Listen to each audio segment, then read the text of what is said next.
Hey, this is Alex from Voyage Financial, and this webinar is specifically for doctors. It's probably going to go for about 40 to 45 minutes. I'll try and make it less if I can. But this webinar, this presentation is actually a variation on a presentation that my financial planning business partner and I, Matt Grant is his name, but we gave this presentation first over a decade ago to the graduating students at Notre Dame Medical School. I think we're in the Custard Room from memory. And even like years and years later, we used to get feedback from this particular presentation because it resonated a lot with doctors as they started to move through their careers. So this is a variation on that. Hopefully you get a bit out of it. I would highly recommend sharing this amongst your doctor friends, because I honestly think this is one of the most important things that young doctors need to hear, at least when it comes to their financial well-being and their financial health, and understanding what's actually coming down the road in terms of their financial future. So it's called Financial Management 101 for Doctors, and it's subtitled How to Run Your Own Race, because that is critically important, as you'll find out. So we're going to be discussing pretty much 2 doctors, 1 radiologist, 3 journeys, and 10 rules, which I actually think, having looked through the presentation, for some reason, that's meant to read 9. I don't know why it says 10, but the 10th can be that you can contact us, because we can then help you with all of this. But yeah, 2 doctors, 1 radiologist, 3 journeys, and 9 or 10 rules. If you can't sit through the whole thing because you've got to run off, or you're distracted, or you just can't sit down for 45 minutes, then maybe put me in your ears. So at least you've got it in your ears while you're walking around. But the too long didn't read is, don't get caught up in what your colleagues are doing. Super important. There's enough pressure on you as is for you. You don't need to be worrying about the sports cars and the nice houses and holidays that your colleagues are going on. Honestly, as I'm about to explain, there's a lot going on under the surface that you often don't see. Number 2, learn the foundational principles of money and finance. I'm going to explain those below as well. There's really only a couple. Number 3, you will get there. So the medical road is long, but the rewards are substantial. And you're basically, if you have finished your medical degree, you are already winning. You're basically at the average of the Australian income already in year 1. So you've already run the wealth race. You don't need to take any crazy risks. And number 4, you can actually earn your way out of mistakes, because your income is high. You can earn your way out of mistakes. If you screw up and go to buy a winery in your consultant years, as I know some consultants have done, and it's a bit of a trope, or you invest in like tree plantations or something, you can earn your way out of it. Ideally, we want to avoid making those mistakes, but you can earn your way out of mistakes. All right. So the presentation starts pretty much like this. So I want you to spot the difference between these 2 families. Now, the consultant can be the husband or the wife there that you can see. It doesn't really matter. But obviously, having a look at those 2 images, you can't really see any difference, because they're not. I've literally just copied and pasted. What I'm trying to demonstrate here is that on the surface, the consultants that you're seeing, they probably look pretty successful, and that's because, number 1, they've reached the pinnacle of a very long and difficult road, a very long and difficult career. But also rewarding financially and otherwise as well. But on the surface, you might be looking at those above you and going, everyone here is like, they're successful, they're super rich, they're driving, you drive into the hospital car park or the clinic car park. They've all got really expensive cars. They're going on overseas holidays, their kids are in private school. And so on the surface, everything looks fine. But because we're financial planning and mortgage brokers, we quite often get to see what's below the surface really quite quickly. And we discover that on the surface, while everything looks fine, usually underneath, like, doctors' expenses are high, not only in terms of the actual training that they need to go through, but for doctors sort of live in this weird sort of world, like I call it like the doctor's curse, where there's a lot of lifestyle creep that goes on. You guys live in a really weird world. Honestly, it's like it's almost like quite a military structure, I guess, in that you're with the same people. It's quite hierarchical, but it's like that with just a lot more money involved. It's obviously highly competitive. You guys are together all the time. I remember when I was at uni, you used to see the medical students all walking around from one lecture to the other, off over in the distance somewhere, and you just knew those are the med students. Like, they didn't really interact or engage with anyone else. And that peer group, that moves through. It's the same in your early intern years, maybe not with exactly the same people, of course, but the vibes are sort of similar. Like, you're just with the same people, with the same sort of mindset all the time, earning the same amount of money. And it's, you're not, over time, you'll find that it's not uncommon. You're not uncommonly working with colleagues who are earning high 6-figure salaries, but you don't really see that. So even some of your senior registrars, they're earning a pretty decent salary. And if you, as a a PGY2 or a PGY3, you're looking at that and you're driving into the car park and you're seeing them doing all this stuff, and you're like, you're just with people who are just on a very, very, very different level, and you will get there, as I said, but you're sort of in this weird world where everyone is sort of like trying to get ahead of where they are lifestyle wise, because that's what they're just surrounded with every day.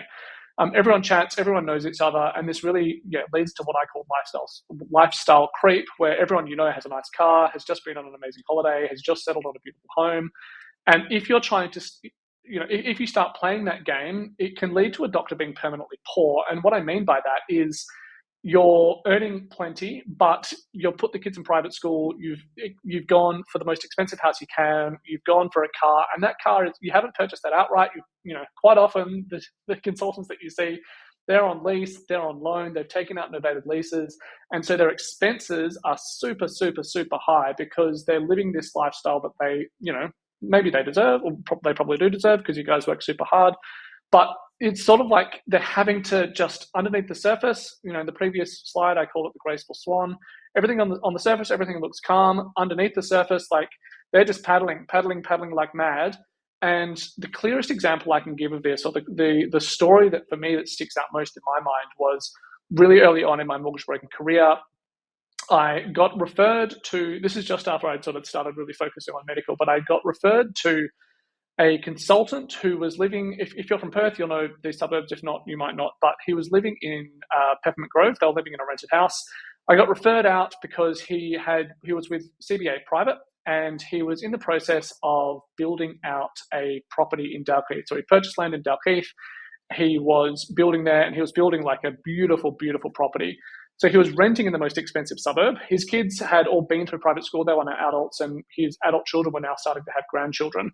But he was renting in the most expensive suburb in WA. He was then building in the second most expensive suburb in WA. He was trying to build a $5 million property, as I said, in the second most expensive suburb. And he was a consultant. He was in his late 50s from memory. So he was at the very pinnacle. He was a radiologist. He was part owner in a clinic as well. His income was sitting at around about $1 million a year. I was called out because his building was going south, basically. He was trying to get this stuff done with CBA Private. They weren't releasing funds. He was pissed off with CBA. They were pissed off with him. The builder was super pissed off because he wasn't getting his money. And the whole thing was just turning to shit, to be honest. So he called, he was referred to me. I came out, I sat with him, and I was like, honestly, at the end of the day, there was really nothing much I could do with him because no lender's going to take on another build halfway through the process. It just doesn't happen. So he had to stick it out. But the story that he was telling was fascinating. Really, really quickly, he was effectively saying that he was building this property in Dalkeith because he wanted to see his grandkids grow up. Over the course of his career, he was working so often and so hard that he didn't really see his kids grow up. They went to private schools. They would quite often go on amazing holidays, but he just wasn't really there. He wasn't present because he was so involved with with all of his career. And so he was looking to build this big property in Dalkeith where his grandkids could come and stay. And he pretty quickly revealed to me that he was still driving across town from Peppermint Grove to get to his the radiology clinic. He sort of hated what he did. He was at the point now where he was sick of the drive. He was sick of the traffic. He was sick of the work. He was just sick of everything. And for me, walking out of that appointment after saying, look, I'm really sorry, there's really not much that I can do here. The disconnect for me was really, really obvious. He was trying to achieve something that he'd already achieved. He just needed to look at things a little bit differently. Instead of trying to build something for $5 million, he could have purchased something at that point in life, he probably could have purchased a farm. He could have gone down to, instead of earning $1 million a year, he could have dropped down to 2 or 3 days a week in income and still be earning 400 or 500 grand, plus whatever was being spat out from his shares in the clinics. He could have purchased a property for $2 million up in the hill, a beautiful, beautiful property up in the hills in Kalamunda or Roleystone for, probably $2 million or less, almost paid cash for it, or not quite, but paid that off within a couple of years. He could have done so much with what he had, but instead he was chasing this dream that he needed bigger, he needed more. And as a result of that, he was trapping himself in a position that he did not want to be in. And he was also almost starting to repeat the same cycle where he was, he was wanting this thing for his grandkids, but he was still not able to achieve it because he was still working so hard because he was trying to achieve more than what he needed. So I don't know if I explained that very well, but that story has always stuck out with me, and I've seen variations on that all through my career, especially once you reach consultancy stage, but even with younger doctors as well, taking on novated leases and extending themselves financially. It's like you don't really need to do that. Like, you've already run the financial lottery. As long as you stick your career out and you find joy and satisfaction in it and you want to keep doing it, like, don't burn yourself out. You don't need to go to those extremes. So, all right, so that's the radiologist. Hopefully that lands with you, and hopefully you can see that in some of your colleagues, especially your more senior colleagues. A doctor going through their career is really going through three different, really defined journeys, and it's good for doctors because we can see exactly where you're going to go. Like, unlike me, I run a business. I could be bankrupt next year, or I might be, on $1 million a year. It all depends on my ability to come up with new ideas and to execute and to market and to ensure our clients are happy. But in the medical world, it's really quite consistent. You know exactly from your uni days exactly where you'll end up if you stick to the path. And that is obviously finish up uni, have your intern year, go through your RMO or your JMO years, go through your registrar years, senior reg, your fellowship year, and then your consultancy. Like, it's a very well laid, very well set out path, and it's difficult. And I sort of likened it to the military previously, but it's in the military, you still need, obviously, making the big jump from RMO to trainee reg. That's the big jump. But once you've gone onto your training program, it's sort of pretty standard that you're going to reach consultancy at some point. So it's almost like it's quite set out, unlike the military, where you're having to, it's not automatic that you'll automatically go to the next rank after X number of years. You've still got to show, competency, and you've got to be selected and all that. And there is a process there for medical, but the jumps aren't quite as the jumps are a bit more set and a bit more standard, and your income's going to be increasing year on year. That's set out by the unions, and you know where you're going to end up. So that's the first journey, is medical, but there's actually two other journeys going on as well. The second journey is the financial journey, which again is pretty set out if you're doing things properly. You're going to go from, in your uni years, being broke and struggling, and then probably taking on the BOQS credit cards, which I'll explain shortly. But you're then going to go into a high five-figure salary, which is the average salary for most Australians. Once you reach your JMO years, PGY 3, 4, with overtime, you're going to be hitting low six figures. Registrar and senior registrar, low to mid $100,000, and then there's a big income jump once you hit consultancy, whether you're going into GP or specialized training or whatever it is, like public, private, whatever. There's going to be a big jump, and that really is not quite the sky's the limit, but you could go from 250K plus if you're working part-time as a GP to seven figures, $1 million plus if you're at the peak as a consultant doing a heap of private work and you're in one of the higher earning specialties. So that's the second journey. And this just really clearly explains, or not clearly, it's probably a bit confusing, but just a quick graph to show you that income, you can't really see here, but this is the consultancy years. This dip here is your fellowship years. And what I've done here is just try to calculate, roughly what your base public salary is going to be, plus your overtime and penalties, and then your private work once you hit your consultancy years. In here, I've sort of included some of, if you're doing some locum work or some medical deputizing, that sort of thing, there might be a bit of private work that you can pull in as well. But you can see, really, from your fellowship year is probably going to drop if you're having to head overseas to do that. But once you hit your consultancy years, then $500,000 is, sometimes just the start for if you're in that particular sort of specialty, like radiology or OB-GYN or whatever. So cumulatively, this is quite an interesting graph. You go from really nothing, then by the time you hit PGY 6 or 7, you're hitting around the $750,000 in cumulative income. By the time we get to sort of PGY 9, you should be sitting at around about $1 million in cumulative income. And then again, the sky's the limit once you hit your consultancy years. So that's the second journey. But then obviously there's the third journey that you go through as well. And again, like, everyone goes through these journeys, but it's just not as set as what the medical career is, because it's all it's based on the jumps from intern to RMO to registrar to consultant. Like, it's that sort of defines everything else to some extent. So over my decade plus of assisting doctors, usually what we find is, starting at uni, there is an introduction to debt, and that's where BOQS in your final year sort of gets their claws into you quite often and says, hey, you're poor, have an interest-free loan, personal loan and credit card, and you can pay it off like whenever, don't worry about it. And then that starts people on the cycle that we still sometimes find they've got that debt sitting in, once they're into their registrar years, that debt's still sitting there. So important to try and knock that on the head. Totally fine that you take it, like go on the holiday, you've absolutely deserved it, and you've struggled through. Just make sure that you actually pay it off once you hit your intern and RMO years as quickly as you can. Once you hit your intern years, then you're looking at, a finance company is going to sign you up to stuff that you've probably got no idea about, like superannuation and insurances and all those bits and pieces. Hopefully with the videos that we put out, you can see that we try and educate you about this as much as we can, so that you are actually signing up to stuff that you do have some idea about. But there are plenty of companies, like accounting companies, financial planning companies, that are just like, here, sign this piece of paper. And we see those clients all the time who are like, yeah, they just signed me up to stuff. I don't really know what this is. Hopefully they've done the right thing. Sometimes we find we're like, why did they do that? But yeah, whatever.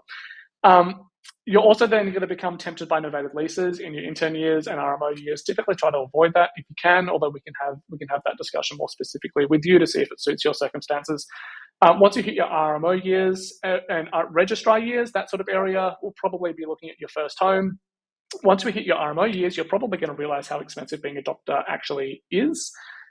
It's more expensive than most people realize, and people in their registrars obviously definitely know this. Once they've got all their training fees and potentially flying interstate for different courses and seminars and webinars and conferences and whatever else, not webinars obviously, but all the other stuff.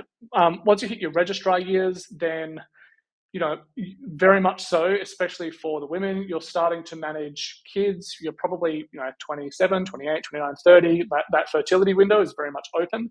So trying to manage kids, marriage, study, shift work, workload, like everything just like collides in your registrar years. And those years, from what I've seen, like you get through them, but they are tough, especially if you've got two doctors or two shift workers trying to manage your way through that period of life. Like, I don't know how some of our clients do it. If you've got two doctors, both registrars, having kids, needing to upgrade the property to deal with said kids, trying to study, trying to train, trying to finish their training programs. It's like a really, really tough. And, then you're also throwing some shift work into that as well, and the pressures that come with that. Like, hats off to you guys. I don't know how you do it. Like, you're absolutely incredible. No one else really sees that. You need to, other doctors do, but they probably don't discuss it very much. But yeah, you guys are incredible. I don't know how you do it. But that very much starts to hit towards the end of the RMO years, right through your registrar years. And also around there, you're going to be like, everyone else seems to be doing better than me. I can pretty much guarantee you they're not. Everyone's sort of struggling with the same things. And it's just like those years you just got to sort of power through. Once we hit your senior registrar years, your fellowship year is going to be like famine and poverty. It is, you might be having to move overseas. So there's training costs, or there's relocation costs involved there as well. Sort of something that you've just got to struggle through. And you're also probably going to, over those registrar years, realize how much money you've earned, like the slide that I showed you previously, and start weeping because you're like, holy crap, I've earned heaps of money. Where is it all going? Maybe you're not feeling like this, but again, this is like the typical progression that we often see at Voyage. And then once you reach your consultant years, all of a sudden your income skyrockets. Maybe, you're still in the middle of having young kids, but the income piece and I think for a lot of doctors, there is some easing of pressure because you're not like the workhorse anymore. You're the consultant. You're just like telling other people what to do. So there's a bit of a, and maybe there's some private work involved there as well. You can start to set your own hours a bit more. You're not dictated to as much by the hospital. So there's a bit of a shift, both financially, significant shift financially, but then also a bit of a shift in sort of working pressure. Hopefully you've got a property sort of well sorted. Maybe the kids are leaning towards the end of their sort of nappy and waking up in the middle of the night years, and life should get a bit easier. So all during all those periods, people are going to try and sell you stuff. Brokers like me, financial planners, advisory firms, stockbrokers, all those people, everyone knows that doctors earn a lot of money. They're going to try and come in and say, hey, you should invest in this and you should do that and you should work with us. I'm not going to say we're not doing that. I'd love you, of course, to jump on board with Voyage and all of our services, but people are going to try and sell you stuff, and so you just need to be aware of what you're signing in for, what your career progression looks like, what you're actually looking for, etc. Hopefully that makes sense. Just to quickly go through this, the financial events at each of these life stages. At uni, basically staying alive. In your intern years, you should be looking at salary sacrificing, superannuation optimization, first home savings. Go ahead and make some speculative stock purchases because, again, you can sort of make those mistakes early on. Paying off your BOQS debt, definitely. As you start to move into your RMO years, looking at first home, looking at if you've partnered up and are starting to have kids, your wills and enduring powers of attorney. Maternity leave, we need to start thinking about looking at starting to invest in a regular, like dollar cost averaging, basically into an investment portfolio. We might be looking at your first investment property purchase, so that can come before your first home, depending on what you're wanting to achieve longer term. You need to start then, if you're starting to do some locum work or you're moving into private, starting to figure out what an ABN and a BAS are, so we can help you with that as well. You might be looking at into your registrar years, your first family home, so starting to have kids, so you need something a bit bigger. Super concessional contributions, which is really important if you've got some excess income. The major financial event, of course, in your senior registrar years is that potentially overseas fellowship, which is gonna deplete your savings quite a lot. And then once we're in consultant stage, we can start having a look at your dream home, start having a look at self-managed super, and start having a look at some of the more complex bits and pieces. So that should give you just a rough plan and a rough idea of what to start thinking about at each of these stages. All right, so those are the 3 journeys. Again, hopefully that made sense. Feel free to contact us, and I encourage you to do so via the book chat button on our homepage, and you can have a chat to one of our financial planning advisors or one of our mortgage brokers, and we can help you sort of start to determine and work through all of this. But now let's get on to the 10 rules. Number 1, you don't need to take unnecessary risk. So as I've said, for sure, dabble in and gamble in your early years with mining shit stocks and crypto. You might get lucky, you might not. Just learn that early and then hopefully get that out of your system. And you've also won the wealth game already. Just don't do anything stupid. And as I said at the very beginning, even consultants do stupid stuff by buying vineyards without consulting their financial advisors. They do some crazy stuff. Risk is also required, so you do need to be investing somewhere, because doing nothing is going to see you go backwards because of inflation, which is actually one of the rules that I will explain shortly. So number 2, focus on income. Really, your income is the most important asset that you've got. So everyone has a different wealth engine and different skill sets.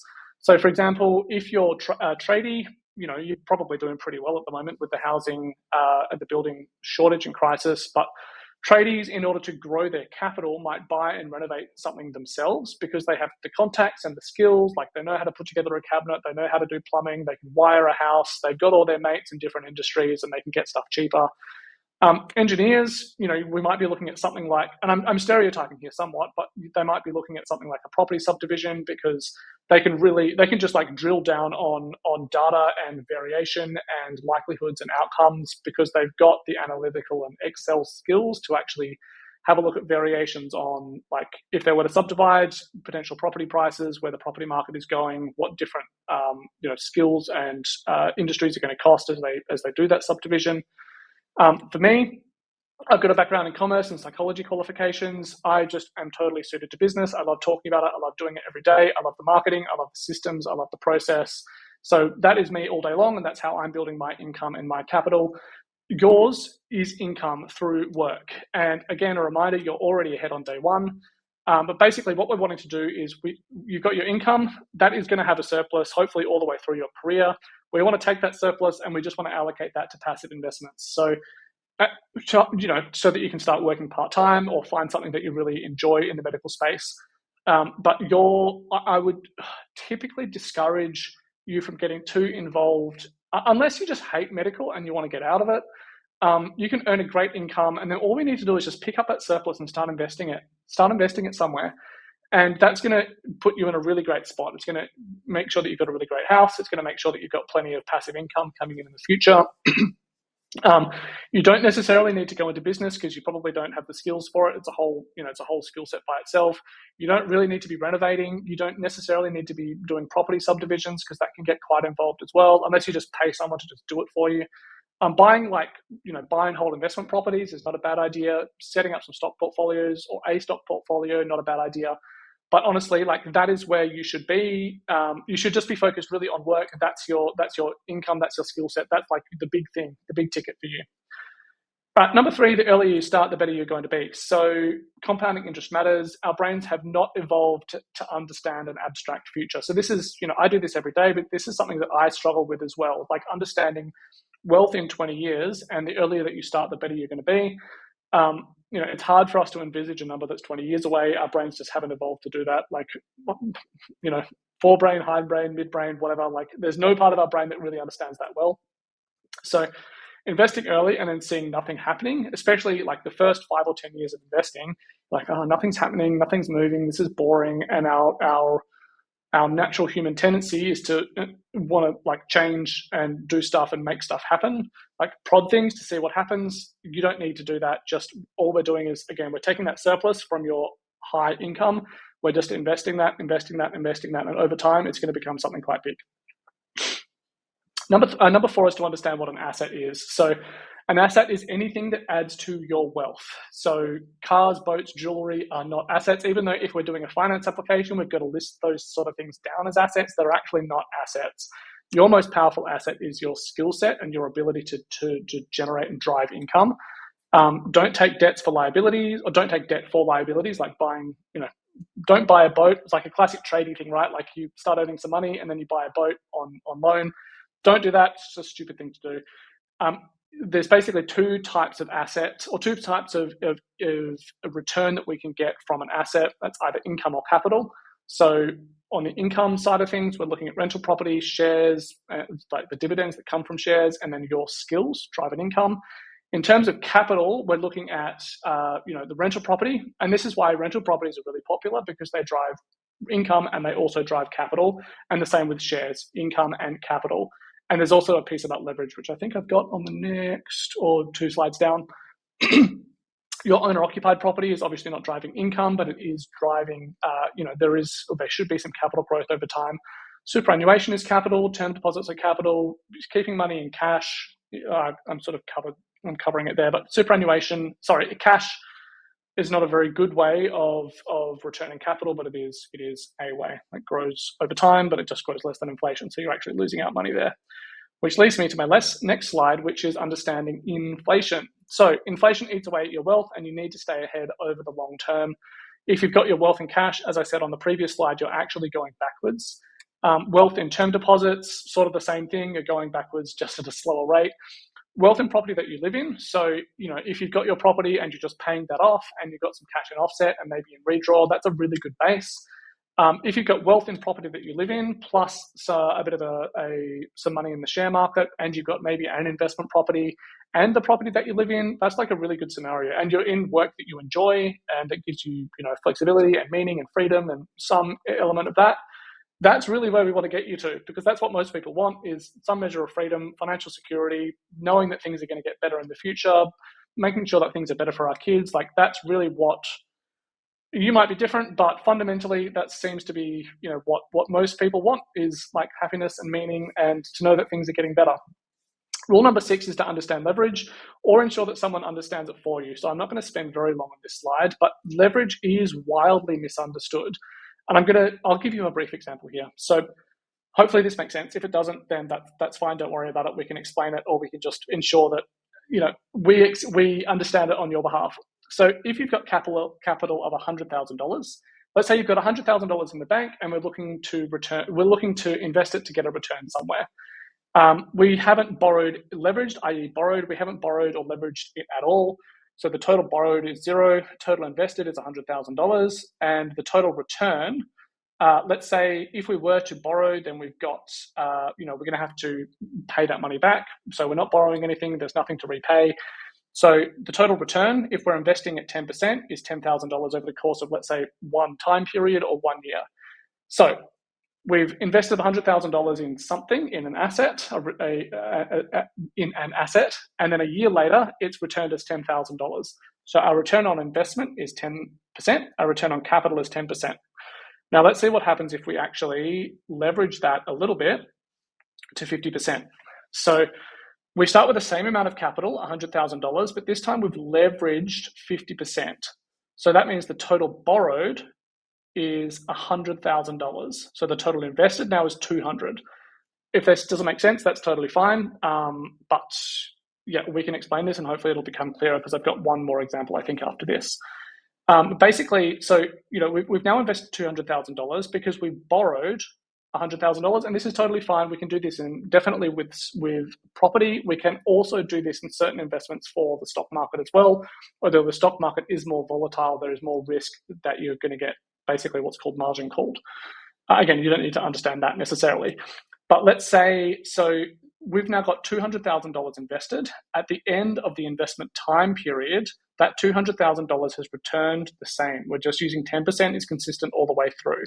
So it's returned $20,000, but we've actually borrowed $100,000 and we need to repay that at 6%. So 6% of $100,000 is $6,000. That means that from the $20,000 gross that we earned, we need to pay back $6,000, which leaves us net $14,000. Now, our return on investment, so we've invested $200,000, and our return on that investment is 7% because $14,000 is 7% of $200,000. But our return on capital is actually double that. And this is the key to leverage that a lot of people don't understand. So our return on capital is the capital that we've actually invested. So we had $100,000. That's our capital amount. We've put in $100,000.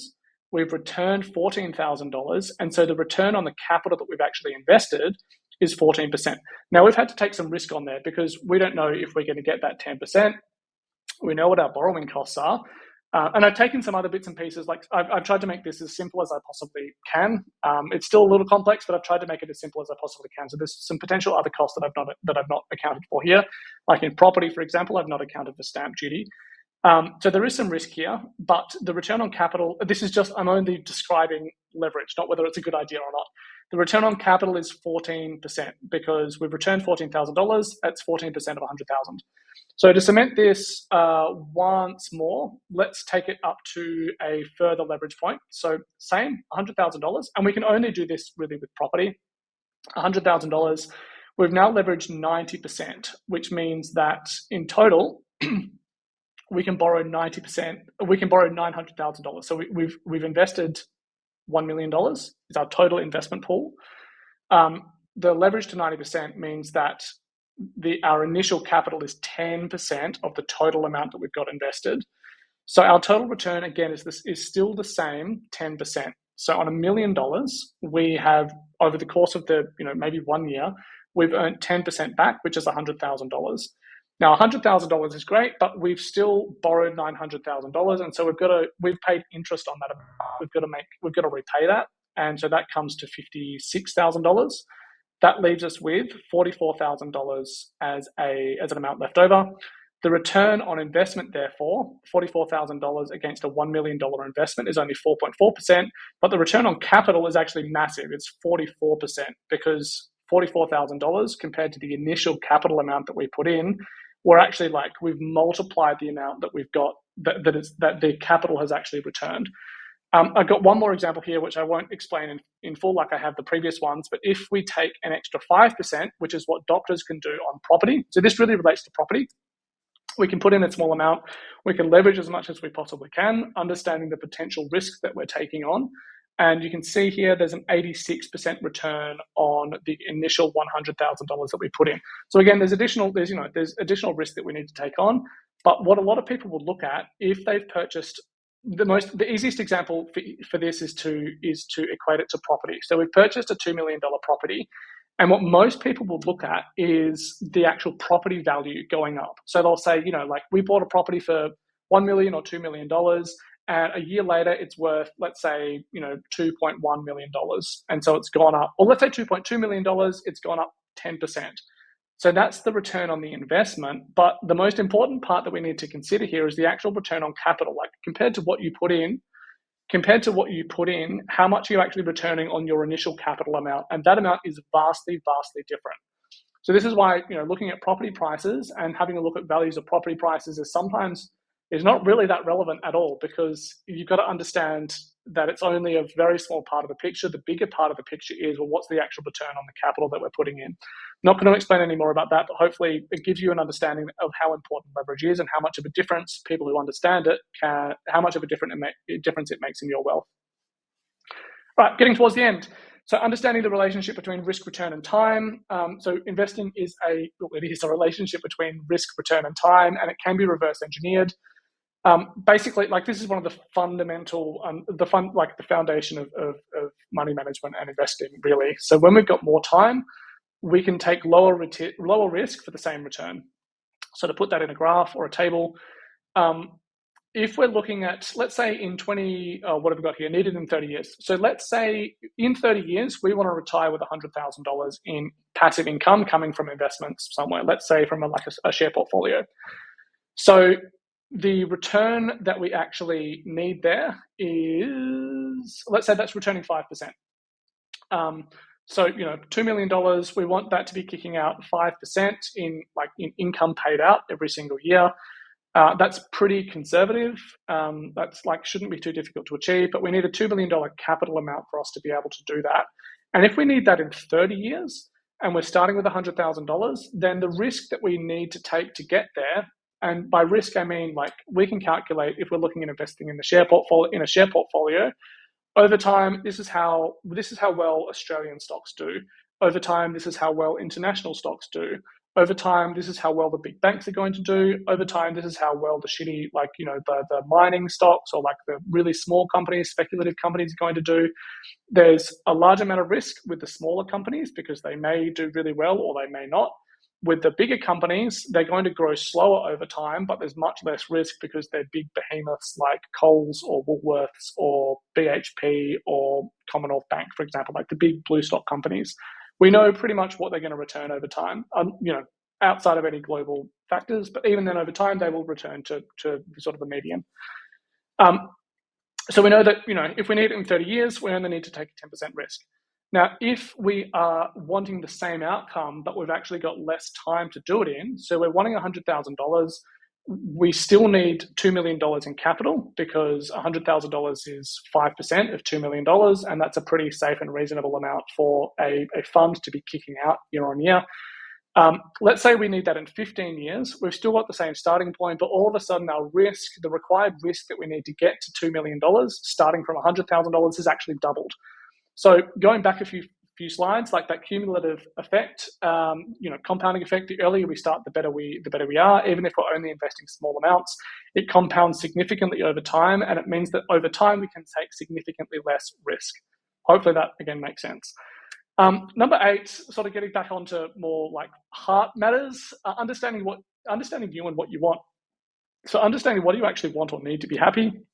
Some doctors we talk to are just they're super focused, super motivated. They're putting money in everywhere. They're working their asses off to invest in properties. And sometimes I wonder with those doctors, they're so focused and it's just been ingrained in them that this is the way things are. And maybe they want that. I don't know. But I guess what I'm trying to say is I'm not sure how often doctors in those situations actually sit back and think, what do I actually want? What do I want from life? What do I want from what I'm doing?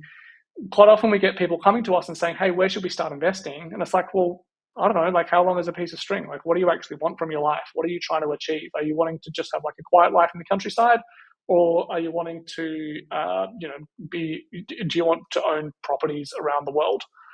I don't know. It's up to you, and what you actually want to do, that will very much depend the advice that we give you.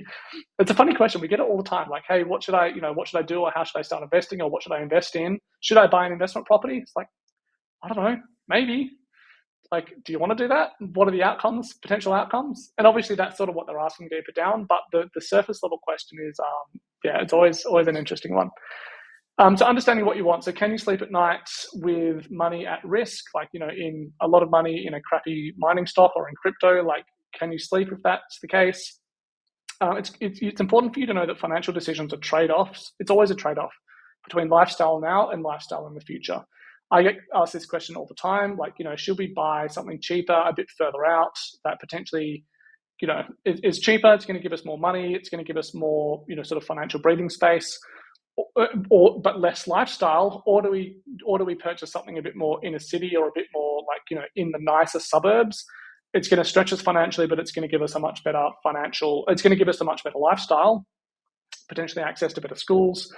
The answer to that is I can't answer that question for you. That's a question that you really need to answer for yourself. And again, you know, I can give sort of guidance and ideas, and my advisors and brokers can as well, but it's a hard question. It's always a trade-off. So should we spend more for a nicer suburb now? Should we invest in ETFs? Should we renovate our bathroom? Like, they're really difficult questions to answer. At the surface level, we've got to dig quite a bit deeper to actually understand it. And quite often we find couples do as well, because they come to us with different ideas on what they actually want.